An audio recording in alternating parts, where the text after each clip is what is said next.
West Coast Cookbook and Speakeasy with Chef Justice Putnam. Netrootsradio.com.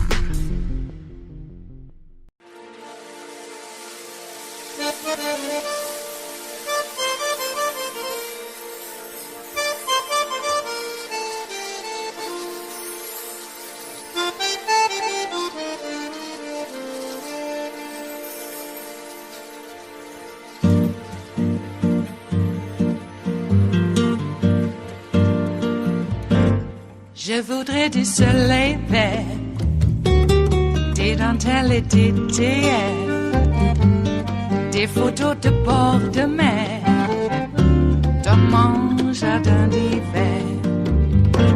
Je voudrais de la lumière, comme en Nouvelle-Angleterre. Je veux changer d'atmosphère, dans mon jardin d'hiver. Ma fleur sous la pluie de novembre, tes mains qui courent, je n'en peux plus de t'attendre. Les années passent, il est loin, là je tombe. Nul ne peut nous entendre. Je voudrais du Fred Astaire, revoir un latte. Well, tonight, the appropriately titled case of Donald J. Trump versus the United States of America is in the hands of a new judge, a judge who has been publicly exposed as having a dramatic conflict of interest in all matters related to Donald Trump, thanks to the now publicly exposed urgings by his wife to violate the law to overturn the results of the last presidential election. Clarence Thomas's wife, who is a lawyer, urged Republicans in state legislatures around the country to change the outcome of the presidential election in their states without any legal means to do that. Doing what Clarence Thomas's wife was urging them to do would have been a crime. Same with the frantic urgings Virginia Thomas was sending to the White House, including to Donald Trump's last chief of staff, Mark Meadows. Lawyer Virginia Thomas never once urged Republicans to overturn the election using legal means, after all of the courts, including the Supreme Court, refused any legal approaches to overturning the election. Virginia Thomas now pretends, in her recent testimony to the January 6th committee, that because she did not advocate committing any specific crimes, her email and text rantings to Republicans around the country were all perfectly legal. No Supreme Court justice in history has ever been more publicly compromised by the conduct of a relative than Clarence Thomas, but today Clarence Thomas did not recuse himself when Donald Trump's lawyers filed their appeal to the Supreme Court directly to Clarence Thomas, asking him to overrule the 11th Circuit Court of Appeals that ruled in favor of the Justice Department by excluding 100 classified documents seized by the FBI at Donald Trump's winter residence from examination by the special master in the case. The appeals court decision was a unanimous finding by a 3-judge panel, which included 2 judges appointed by Donald Trump. Tonight, in a 37-page brief to the Supreme Court, the Trump lawyers said the 11th Circuit lacked jurisdiction to review the special master order, which authorized the review of all materials seized from President Trump's residence, including documents bearing classification markings. Accordingly, President Trump respectfully requests the court vacate the 11th Circuit's September 21st, 2022 stay order as to the authority of the special master to review documents bearing classification markings. The Trump appeal is asking the Supreme Court to allow the special master and the Trump lawyers to review the classified documents in the case. As with all Trump filings in this case, the Trump lawyers do not ever admit that the classified documents are classified documents, and they never suggest any reason why the documents marked classified might not be classified. and the Trump lawyers never suggest why any documents marked classified, even if no longer classified, could possibly legally remain in Donald Trump's possession. The appeals court ruling in favor of the government prosecutors in this case said plaintiff Trump does not have a possessory interest in the documents at issue, documents he neither owns nor has a personal interest in. The appeals court also said it doesn't matter whether the classified documents had ever been declassified. The appeals court said the declassification argument is a red herring because declassifying an official document would not change its content or render it personal. So even if we assumed that plaintiff Trump did declassify some or all of the documents, that would not explain why he has a personal interest in them. And even if he were, he has not identified a reason that he is entitled to them. In their appeal today, the Trump lawyers still offered absolutely no reason why Donald Trump would be entitled to these documents. And they made the mistake of using a word that they have not used before in describing Donald Trump's relationship to these documents. After saying in their Supreme Court appeal tonight, once again, that this case is, quote, essentially a document storage dispute, the Trump lawyers on page 30 went on to say the government has sought to criminalize President Trump's possession and management of his own personal and presidential records. Possession of those records is a crime. That is why Donald Trump's lawyers have been avoiding that word, possession. But on page 30 of their filing to Clarence Thomas tonight, the Trump lawyers stepped in it, saying the government has sought to criminalize Trump's possession of the records. Everywhere else in their filing, they refer to a former president's legal right to access to their presidential records. And that is true.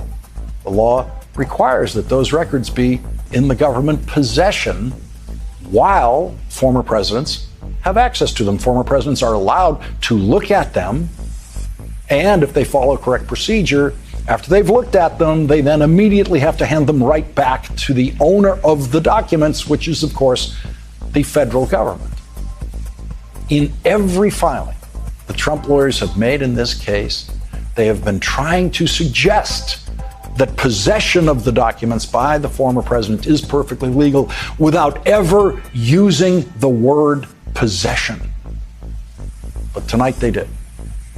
One of the Trump lawyers' oft-repeated lines appears in tonight's Supreme Court brief, saying, quote, the government has attempted to criminalize a document management dispute. But tonight, in one line of that same filing, the Trump lawyers admitted it's not a document management dispute, it is a document possession dispute. And what the Supreme Court should know by now is that possession of those documents by anyone other than the federal government is not legal. Clarence Thomas gave the Justice Department 1 week to file their reply to the Trump Supreme Court appeal, and so next Tuesday, October 11th, at this moment, at 10 p.m., at the latest, we will be discussing the Justice Department's answer to the Trump appeal to the Supreme Court. Unless the Department of Justice files that answer even sooner, which they could. The Trump appeal was filed today, the same day that the Washington Post reports that according to, quote, 14 officials in his administration, Donald Trump routinely mishandled classified records in the White House. Many of those sources told the Washington Post that they were not surprised at all by what the FBI found with their search warrant at Donald Trump's Florida residence. Donald Trump's second White House Chief of Staff, John Kelly, in a rare public comment about the case, told the Washington Post he wasn't surprised. He said that Trump rejected the Presidential Records Act entirely. He added that many people would regularly say to him, we have to capture these things. What he did doesn't surprise me at all, Kelly said. The Washington Post reported that Donald Trump personally participated in packing boxes at the White House for shipment to Florida, and the Washington Post reports, even more importantly, that the 15 boxes that were sent from Florida to the National Archives in January of this year were packed by Donald Trump. The Post reports Trump himself eventually packed the boxes that were returned in January, people familiar with the matter said. After Donald Trump personally packed those boxes and had them sent to the National Archives, when the FBI searched his home months after that, they found classified documents in his desk. So there is very strong evidence that when Donald Trump personally was packing those boxes to be sent to the National Archives, he was willfully withholding and continuing to willfully criminally possess other government documents, including classified documents in his desk. After sending that first shipment of 15 boxes to the National Archives in January of this year, Donald Trump asked a lawyer to say that all the government documents had then been returned to the National Archives. But the lawyer refused to say that. The Washington Post reports Alex Cannon, a former Trump organization lawyer who worked for the campaign and for Trump after the presidency, told Trump he could not tell the archives all the requested material had been returned. He told others he was not sure if other documents were still at the club and would be uncomfortable making such a claim. People familiar with the matter said other Trump advisors also encouraged Cannon not to make such a definitive statement. People familiar with the matter said. So, the new evidence we have tonight in a possible criminal prosecution of Donald Trump includes evidence that Donald Trump personally decided what documents to send to Florida, and then he personally decided what documents to send back to the government and what documents to then keep illegally in his possession. And a lawyer who facilitated that first transfer of documents from Florida to the National Archives refused Donald Trump's request to say that all of the documents were returned. And that lawyer was not the only person involved who did not believe that all the documents were returned. As the evidence mounts tonight in the case against Donald Trump, which is now in the hands of the Supreme Court of the United States, where a third of the justices were appointed by Donald Trump. It is Wednesday, the 5th of October of 2022, and you are in West Coast Cookbook and Speakeasy. I am your chef de cuisine, Justice Putnam. Gunner the English Bulldog is our snoozing sous chef. And our daily special is Smothered Benedict Wednesdays. And we're going to get rid of these meddlesome priests. I think impeachment is in order. Yes, and I'm talking about these Opus Dei freaks who sit on the Supreme Court at this very moment. Yes, they are meddlesome indeed.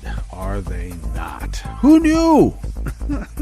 All right, we're going to have an update of Beckett, and but put it within the political landscape of American jurisprudence and rule. Okay. No. Peter O'Toole is not going to be playing Donald Trump. There's no Donald Trump in this, I don't know, Beckenian production. Not at all. Well, yes. It's been kicked up to the Supreme Court. Donald Trump has gone to the Supreme Court to tell them to, I want my secret documents back. I want them. What? I don't know. Clarence Thomas is sitting on the 11th Circuit. And then it goes to the shadow docket because it was filed as an emergency appeal. Something's there. Or something's not. And it will be tied to Donald Trump. And I don't know. Maybe being a traitor is a good political gambit on his part. He'll probably get a lot of donations, which says everything we need to know about the electorate that elects something like that. I don't know. I'm sort of with Carville on this. We should not be afraid to talk about how stupid their voters are. If you have stupid voters, you have stupid candidates. Supply and demand. If there was no demand, there would be no supply. And it is quite disconcerting because you think of someone who is accomplished and, I have to say, has a certain level of moral turpitude in the person of Raphael Warnock. And apparently they're going to take the adulterer, wife abuser, absent father over all of that. He even paid for an abortion. I don't think there's anything wrong with paying for an abortion, to be honest with you. I would hope it was the woman's choice in which to get an abortion, and then obviously the guy should stand up. He should support her decision in all manner, and support sometimes means financial. So I have no problem with that. What we do have problems with is the rank hypocrisy. I mean, they're taking away women's rights, human rights, and it's not going to stop there. I'm just saying that, there you go. Under the auspices of the little ladies are witches, and we can't leave that decision to them. And then when push comes to shove, it's not when the mother's life is in danger that you can get an abortion. It's when the political reputation of the guy's life, it's when his life is threatened. And I don't mean a demise. I'm talking about just, moving on in the world. Can't be saddled with that. So then it's okay.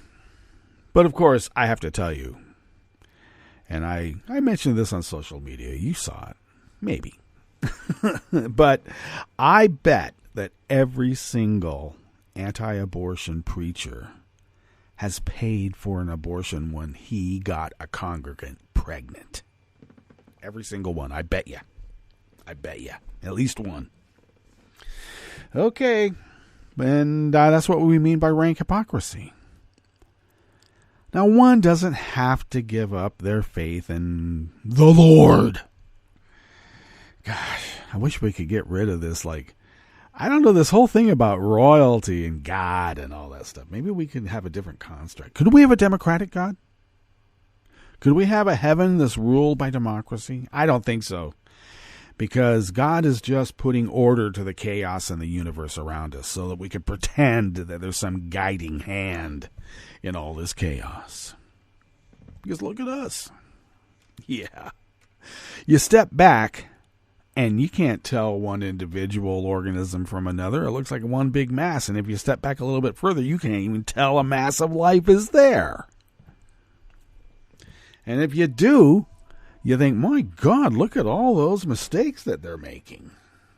Look how this chaotic mass of life is just sucking all the air out of the atmosphere. My God, if they only had a brain. Only. Yeah, we have a collective brain. But it ain't guiding us very well, is it? Okay, so much for democracy in heaven then. All right, well, since we've attended to the metaphysical, we might as well get back to the material and give you a rundown on what we have in store for you here as we begin this fabulous Smothered Benedict Wednesdays. Yes, Trump's lawyers stepped in it by admitting Trump had possession of those classified documents at Mar-a-Lago. Yes. So much for them being planted, huh? All right. On the rest of the menu, 3 major medical associations want the DOJ to investigate and prosecute people who are threatening violence against children's hospitals and physicians. Kids with disabilities face off-the-book school suspensions that is a denial of their legal right to an education. And California wells run dry as the drought depletes. underground aquifers. After the break, we move to the chef's table, where motorcycle-riding gunmen killed a longtime Philippine radio commentator in metropolitan Manila, the second killing of a journalist since Marcos Jr. took office in June. And the Estonian Prime Minister says the West should heed, not appease, Putin's threats. All that and more on West Coast Cookbook and Speakeasy. Bon appetit.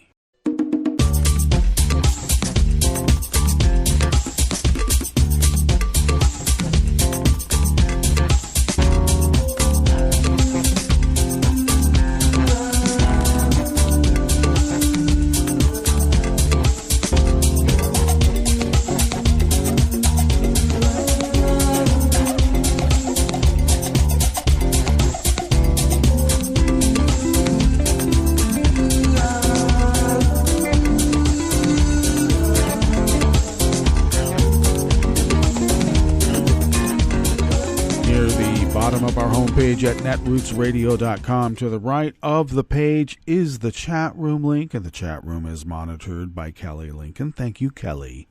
To the left of that chat room link across the page, near the bottom of our homepage at netrootsradio.com, is the link to our Patreon page. And if you could become a recurring Patreon of Netroots Radio, it would really help us pay our bills. And saying that, if you could afford what you might spend on an espresso-type coffee drink and send those funds to us once a month, we can pool those funds with other people who've sent us virtual coffees of the espresso type. And pooling those funds then allows us to put a big dent in the bills that continue to come and continue to increase in costs.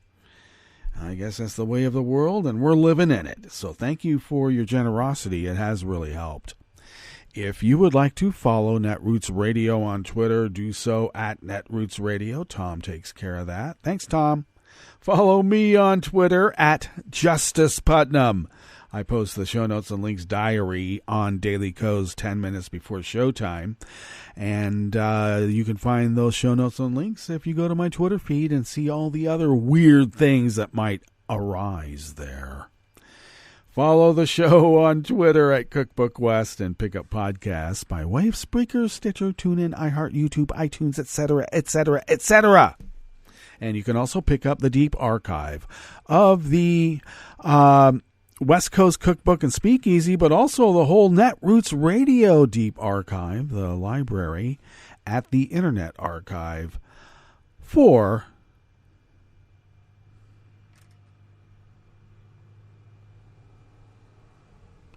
and of course you can access the deep archive of the Netroots Radio Library over these last 11 plus years at the Internet Archive at archive.org.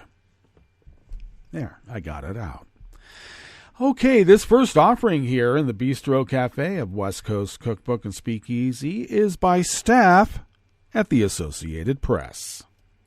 3 major medical associations have asked Attorney General Merrick Garland to investigate and prosecute people who are threatening violence against children's hospitals and physicians that provide gender-affirming health care.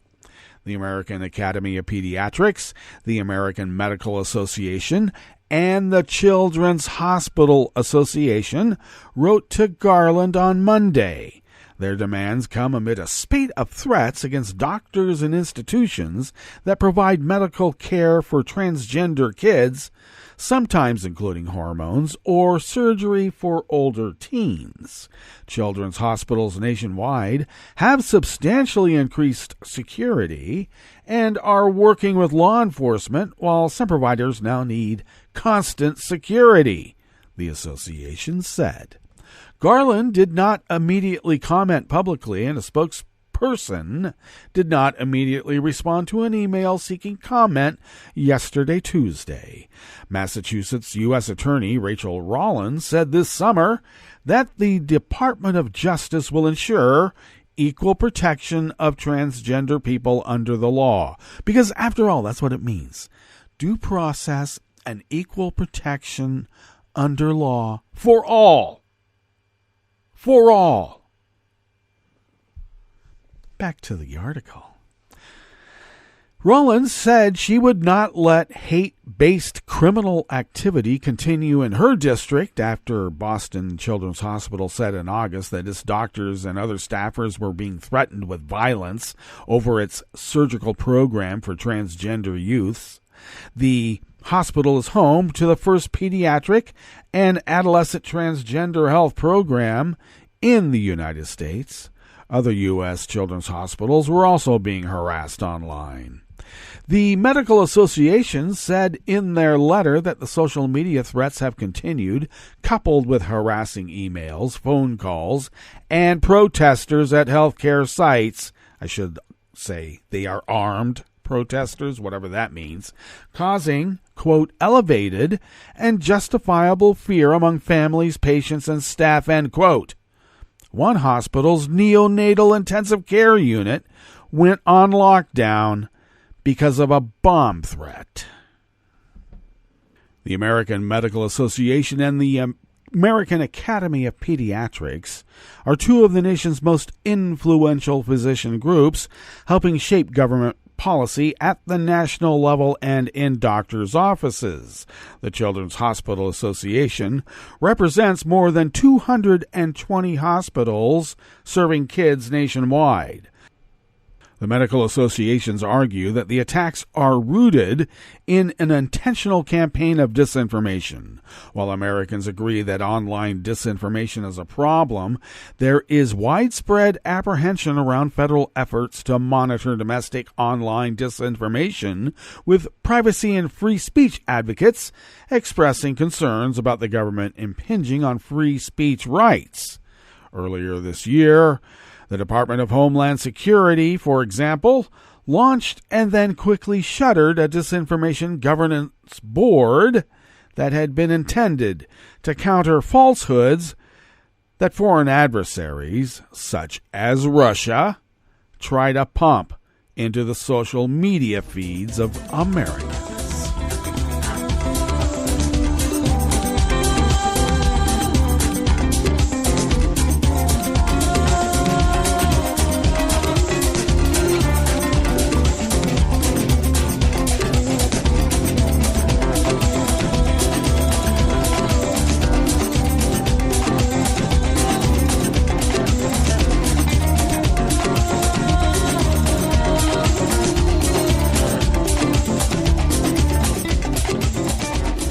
Meredith Collender and Annie Ma bring us this next offering here in the Bistro Cafe of West Coast Cookbook and Speakeasy Smothered Benedict Wednesdays.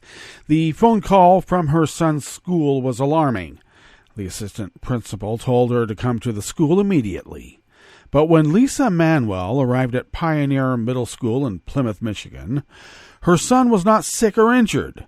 He was sitting calmly in the principal's office.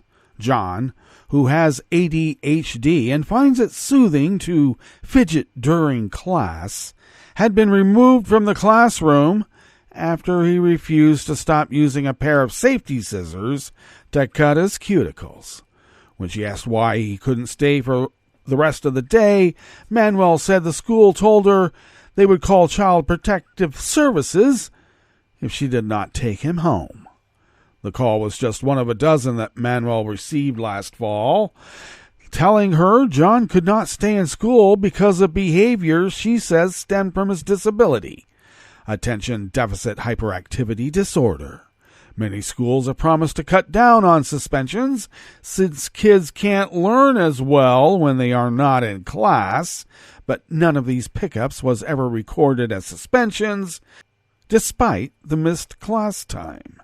The practice is known as informal removal, defined by the U.S. Education Department as an action taken by school staff in response to a child's behavior that excludes the child for part or all of the school day or even indefinitely.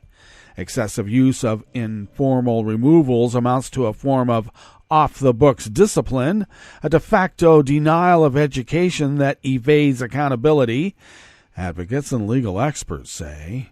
It has special implications with kids with disabilities. Informally removing these students circumvents federal law that protects them from being disciplined or barred from class for behaviors related to their disability. Since the pandemic began, parents of disabled kids say the practice is on the rise, denying their kids their legal right to an education. In July, the department issued guidance on discriminatory practices in discipline for students with disabilities. The guidance included informal removals because of how frequently they appeared in the office's investigations of complaints against school districts. Informal removals can happen through frequent parent pickups, shortened school days, or hours spent in time-out rooms. The AP and the Hetchinger report interviewed 20 families in 10 states who described being called repeatedly and at all hours of the school day to pick up their children. In some cases, parents were called less than an hour into the school day. Others said they had to leave work to get their child so frequently they lost their jobs. Many felt they had no choice but to change schools or even districts. Because the removals are not recorded, there is no way to quantify how often they happen, but the National Disability Rights Network says it has seen an increase during the pandemic.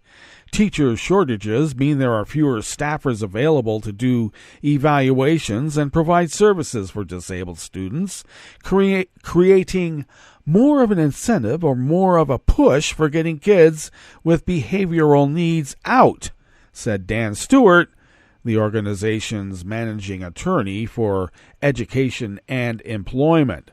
Students of color with a disability appear to be disproportionately affected based on anecdotal reports to the network from disability rights advocates around the country.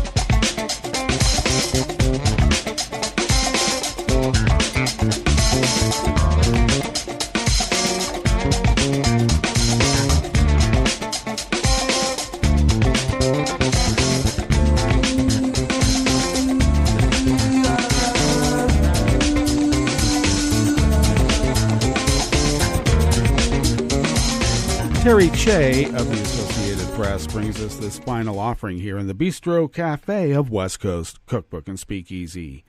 As the California drought deepens, Elaine Moore's family is running out of an increasingly precious resource, water. The Central Valley almond growers had 2 wells go dry this summer. 2 of her adult children are now getting water from a new well the family drilled after the old one went dry last year. She's even supplying water to a neighbor whose well dried up. Amid a mega drought plaguing the American West, more rural communities are losing access to groundwater as heavy pumping depletes underground aquifers that are not being replenished by rain and snow. More than 1,200 wells have run dry this year statewide, a nearly 50% increase over the same period last year. And that's according to the California Department of Water Resources. By contrast, fewer than 100 wells were reported annually in 2018, 2019, and 2020. The groundwater crisis is most severe in the San Joaquin Valley, California's agricultural heartland, which exports fruits, vegetables, and nuts around the world. Shrinking groundwater supplies reflect the severity of California's drought, which is now entering its fourth year. California just experienced its 3 driest years on record, and state water officials said on Monday they are preparing for another dry year because of the weather phenomenon known as La Niña, which is expected to occur for the 3rd consecutive year. Farmers are getting a little surface water from the state's depleted reservoirs, so they're pumping more groundwater to irrigate their crops. That's causing water tables to drop across California. State data shows that 64% of wells are at below normal water levels. Water shortages are already reducing the region's agricultural production as farmers are forced to fallow fields and let orchards wither. As climate change brings hotter temperature and more severe droughts, cities and states around the world are facing water shortages as lakes and rivers dry up. Many communities are pumping more groundwater and depleting aquifers at an alarming pace. In Sonoma County, north of San Francisco, supervisors yesterday, Tuesday, approved a 6-month moratorium on drilling of new groundwater wells. It follows a lawsuit alleging the county was not appropriately managing groundwater.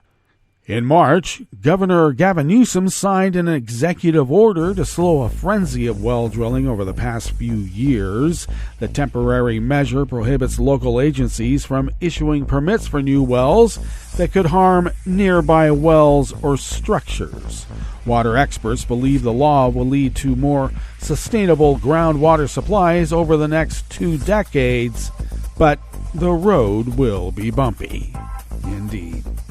All right, let's get to our break, and when we get back from that break, we will go through weather from around the world, and we will finish up with the stories that we have curated for you today. You are listening to West Coast Cookbook and Speakeasy, and we will be right back. You are listening to netrootsradio.com. Please hang up and try again.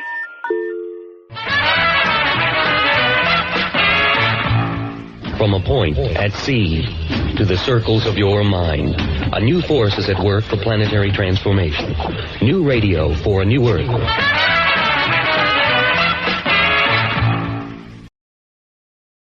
This is Take Two Movie Review. I'm Clinton Johnston. This week, Tales from the Dark Side. Let me tell you what it's like to be an African-American fan of fantasy adventure fiction. It means diving into a wild, rich world of heroes and villains and demons and monsters and gods.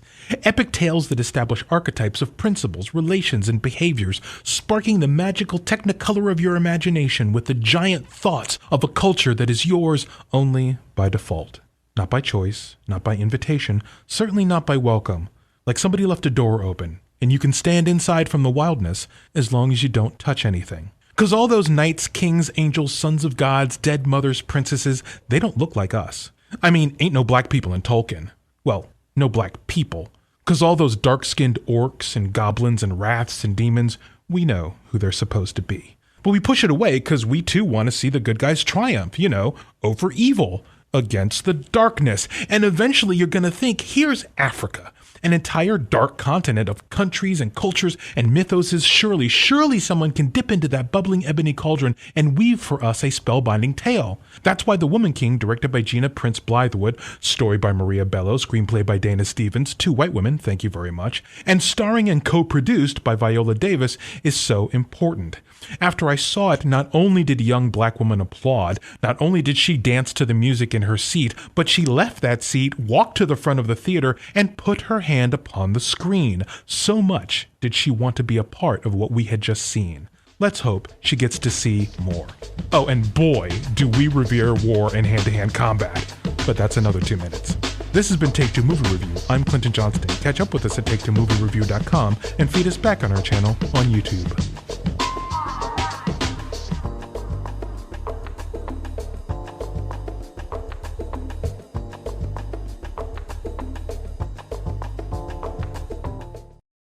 an important message from the U.S. Department of Health and Human Services. After a storm or disaster, it's important to eat only safe food. Throw away perishables like meat, poultry, fish, eggs, and leftovers stored above 40 degrees Fahrenheit for 2 hours or more. Throw away food with an unusual odor, color, or texture.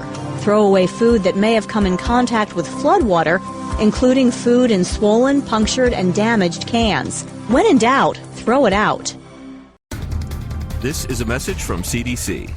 After hurricanes, tornadoes, and floods, standing water and excess moisture help mold grow in your home, garage, and other structures. When you return to a home that has been flooded, know that you're likely to have mold.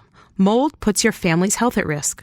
If you have mold growing in your home, you should clean it up and fix other water problems, such as leaks in roofs, walls, or plumbing.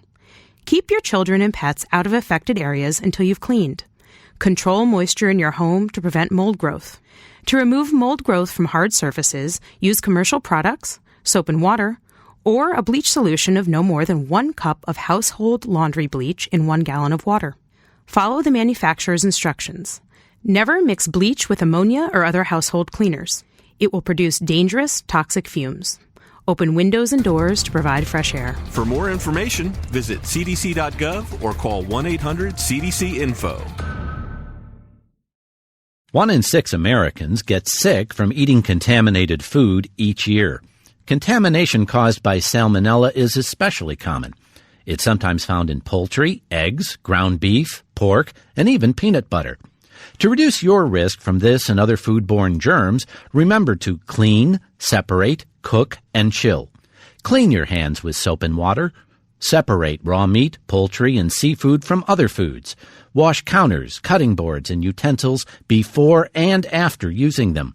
Cook all food thoroughly and use a food thermometer to make sure food is cooked.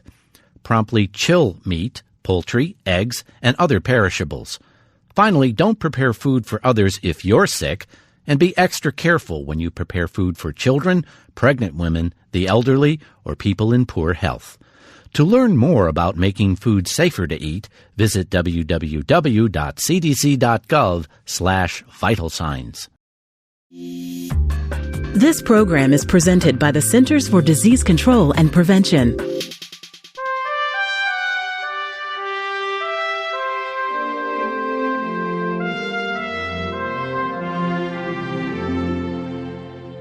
Welcome to A Cup of Health with CDC, a weekly feature of the MMWR, the Morbidity and Mortality Weekly Report.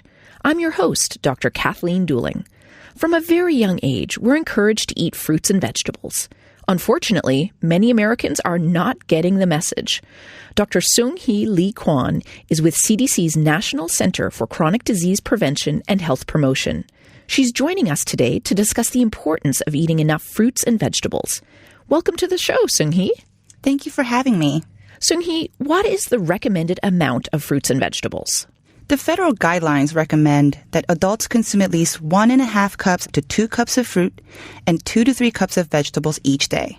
This is for adults who get less than 30 minutes of physical activity a day.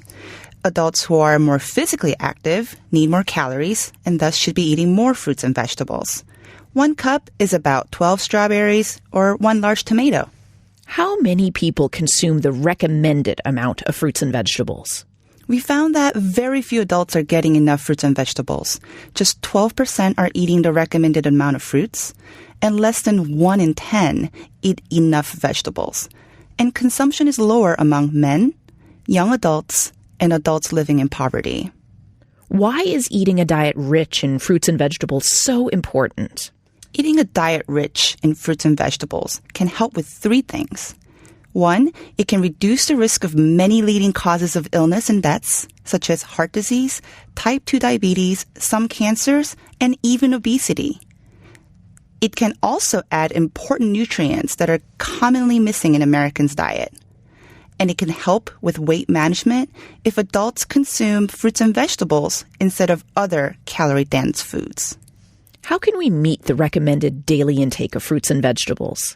Try to fill half of your plate with fruits or vegetables at each meal or every eating occasion. Making fruits and vegetables the focal point of your meal will help you meet your recommendations. For example, recent studies have shown that adults get most of their fruit during breakfast and snacks. So you can try adding berries to your morning oatmeal or grab a piece of fresh fruit as an afternoon snack.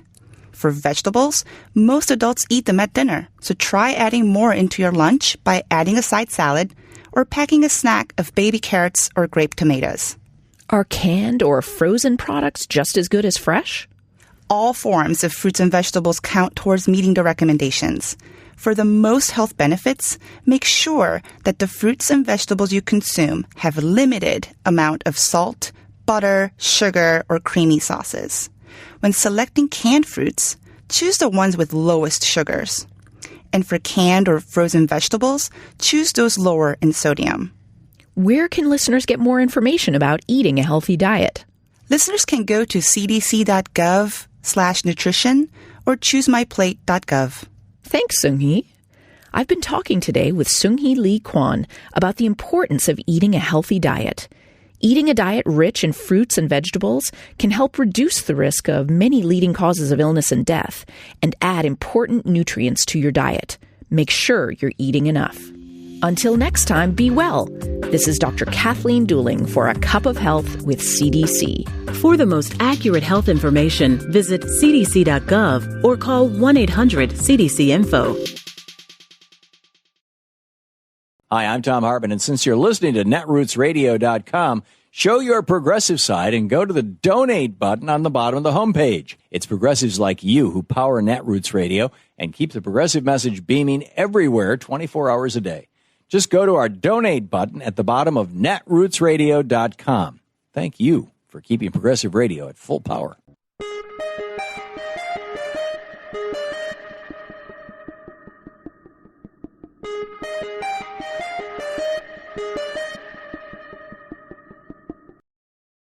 Make sure you're registered to vote. Go to rockthevote.org. Vote for Democrats up and down the ticket. This message, a public service from all the fine people of netrootsradio.com. Last year's gubernatorial race in Virginia was narrowly won by Republican Glenn Youngkin. An elite Wall Street multimillionaire, he was going to lose until he discovered a right-wing racist bugaboo called critical race theory. Glenn suddenly turned into an anti-CRT attack dog, fomenting parental fear and promising to sweep all teaching of the theory out of Virginia's classrooms. But golly, CRT was not actually being taught in any of the state's public schools. To help Youngkin dodge this inconvenient fact, a partisan front group called Metric Media created 25 fake news sites in Virginia that ran nearly 5,000 articles during the election, spreading the CRT bugaboo. While these papers have no subscribers and no significant readership, they allowed demagogues like Youngkin to use such lies in speeches, ads, etc., laundering them as facts by simply saying, as reported in the such-and-such newspaper. With success in Virginia, Metric Media and other fake sites are pumping out CRT sludge in Florida, Texas, and other states with gubernatorial races this year. Indeed, the lie has become its own political industry, with such billionaire extremists as the Koch brothers pumping money into it. This is why America must have actual local newspapers, widely available and affordable either in print or online, that have the community commitment and journalistic resources to do the job of nurturing truth and democracy. Otherwise, we're ceding news to the shams and scams that are inevitable under hedge fund profiteers and networks of partisan hacks that already dominate wide swaths of America's media landscape. This is Jim Hightower saying, journalism is key to democratic self-government, and we should start investing in it, providing public funding for local independent watchdog reporting. Howdy-ho, folks. Thanks for tuning in and sharing my weekly commentaries. Also, please join me for a live web show I host every other Tuesday, the Hightower Lowdown Happy Hour at the Chat and Chew Cafe. You can join the action live online as I chat with grassroots leaders and progressive sparklies from around the country. Go to hightowerlowdown.org/chat-and-chew to find out about upcoming guests and watch past episodes. That's hightowerlowdown.org/chat-and-chew. I'm Rick Smith, and this is Labor History in 2.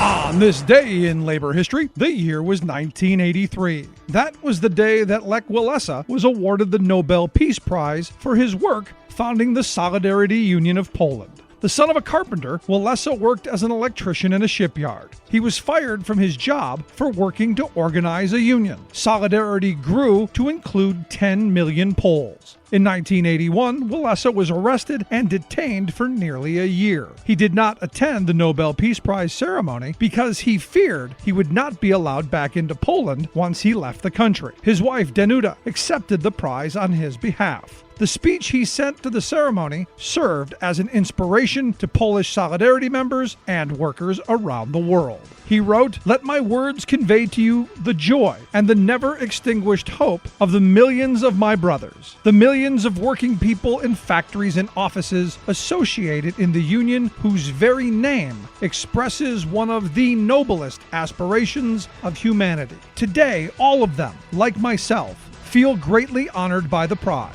With deep sorrow, I think of those who paid with their lives for the loyalty to solidarity, of those who are behind prison bars and who are victims of repression. I think of all of those with whom I have traveled the same road and with whom I have shared the trials and tribulations of our time. We are fighting for the right of the working people to association and for the dignity of human labor." Walesa and his fellow workers did not give up on the dream of solidarity. They continued to organize against the communist government for the rights of workers. In 1990, Walesa was elected president of Poland. Labor History in 2 brought to you by the Illinois Labor History Society and The Rick Smith Show. For more information, go to laborhistoryin2.com, like us on Facebook, and follow us on the Twitters at Labor History in 2.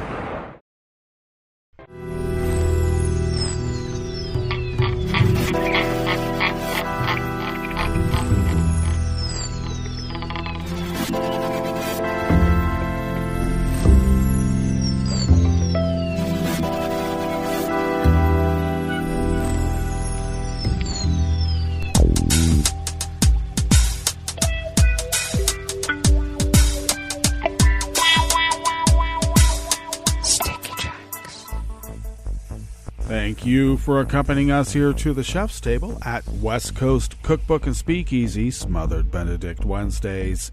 We always begin weather from around the world along the banks of the Rogue River, in the Rogue River Valley of Southern Oregon on the west coast of the continental United States of America, where it is currently 54 degrees Fahrenheit, expecting highs around 88 to 90, about the same as it was yesterday, which was actually quite pleasant.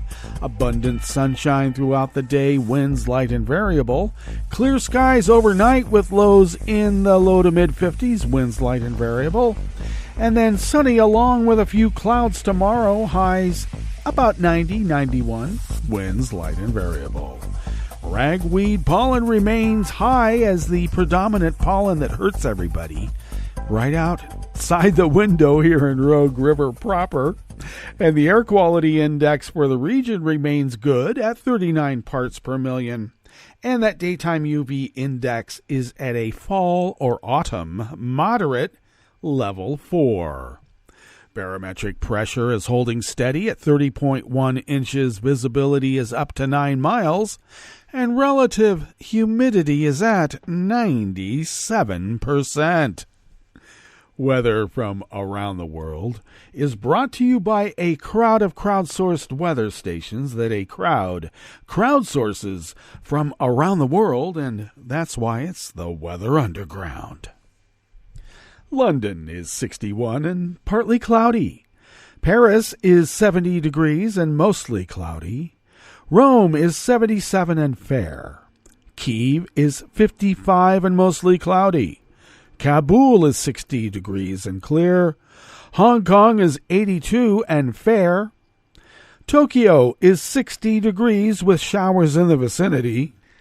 Sydney, Australia is 58 degrees with light rain. San Francisco, California is 55 and partly cloudy. And New York is 56 degrees Fahrenheit, cloudy, with a small craft advisory because of the remnants of all those storms. And that is weather from around the world, brought to you by a crowd of crowdsourced weather stations that a crowd crowdsources from around the world.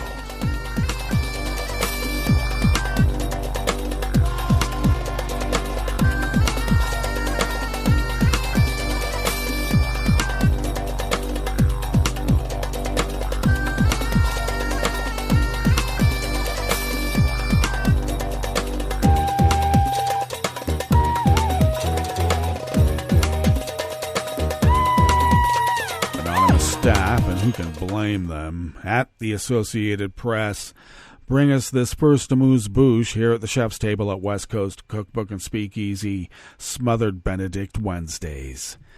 Motorcycle-riding gunmen killed a longtime radio commentator in metropolitan Manila in the latest attack on a member of the media in the Philippines, considered one of the world's most dangerous countries for journalists.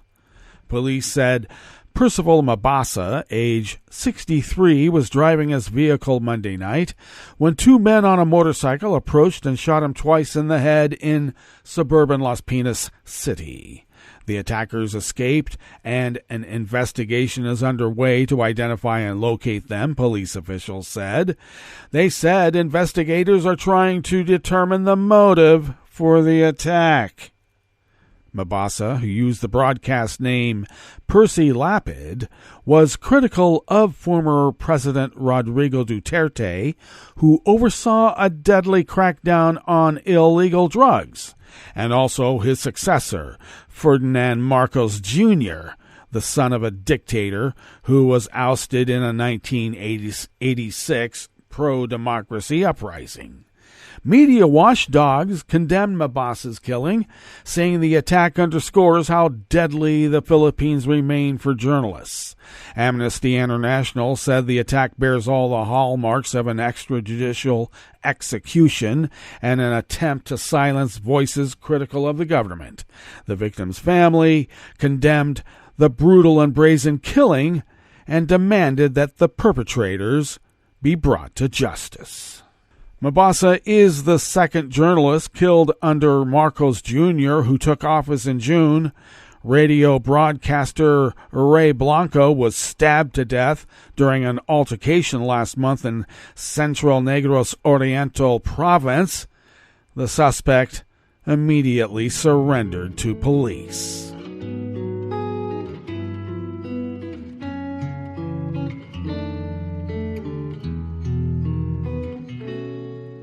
Je te donne ce mon amour pour la vie entière, la promesse de me trouver à tes genoux. Aussitôt que tu m'appelles, rester toujours fidèle, c'est tout, c'est tout. Je te donne tous mes printemps, mes étés de mer, mes automnes quand les feuilles tombent partout. Si ce n'est pas une bonne affaire, je te donne tous mes hivers. Dasha Litvinova of the Associated Press brings us this final amuse-bouche here at the chef's table at West Coast Cookbook and Speakeasy. Estonia's Prime Minister said yesterday, Tuesday, that the West must not give in to Moscow's nuclear threats or premature peace proposals, but stand firmly in support of Ukraine as the invaded country fights to rid its occupied territories of Russian soldiers. Katja Kallas, who has led Estonia's government since last year, told the AP in an interview that very dangerous calls for negotiations and peace in Ukraine have come from very prominent people lately. She did not specify anyone by name, but her comments came a day after Tesla CEO Elon Musk floated on Twitter a proposal for ending the war that elicited fierce opposition from Kyiv. Musk, who has been involved in an on and off and reportedly on-again deal to buy the social media platform, argued that Russia should be allowed to keep the Crimean Peninsula that it seized in 2014.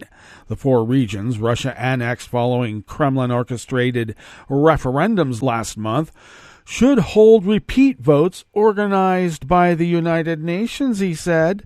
Musk also said that to bring about peace, Ukraine should adopt a neutral status, dropping a bid to join NATO.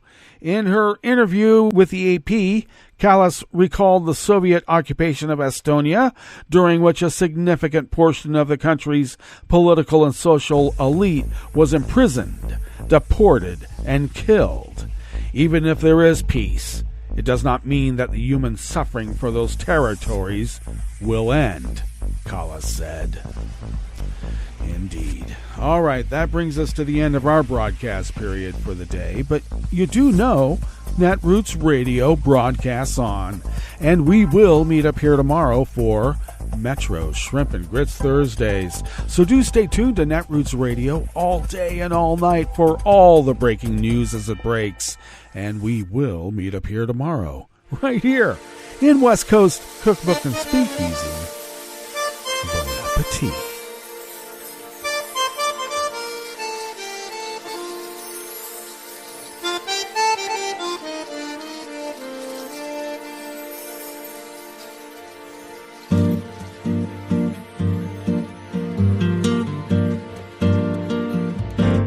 Je voudrais du soleil vert, des dentelles et des théâtres, des photos de bord de mer, dans mon jardin d'hiver.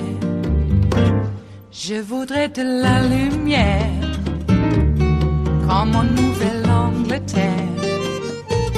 Je veux changer d'atmosphère, dans mon jardin d'hiver. Ma robe à fleurs, sous la pluie de novembre, tes mains qui courent, je n'en peux plus de t'attendre. Les années passent, qu'il est loin, là je tombe. Nul ne peut nous entendre. Je voudrais du Fred Astaire, revoir un latte Goël. Je voudrais toujours te plaire dans mon jardin d'hiver.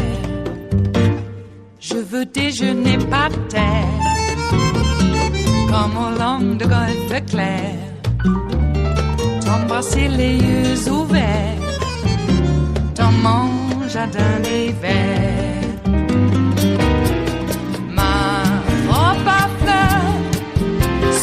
Pluie de novembre, tes mains qui courent, je n'en peux plus de t'attendre. Les années passent, il est loin, là je tombe. Nul ne peut nous entendre. Ba-da-da-dum-di-da-dum. Ba-da-da-dum-di-da-dum. Ba-da-da-dum-di-da-dum. Dans mon jardin d'hiver. Ba-da-da-dum-di-da-dum. Ba-da-da-dum-di-da-dum. Ba-da-da-dum-di-da-dum. Dans mon jardin d'hiver. Dans mon jardin d'hiver. Dans mon jardin d'hiver.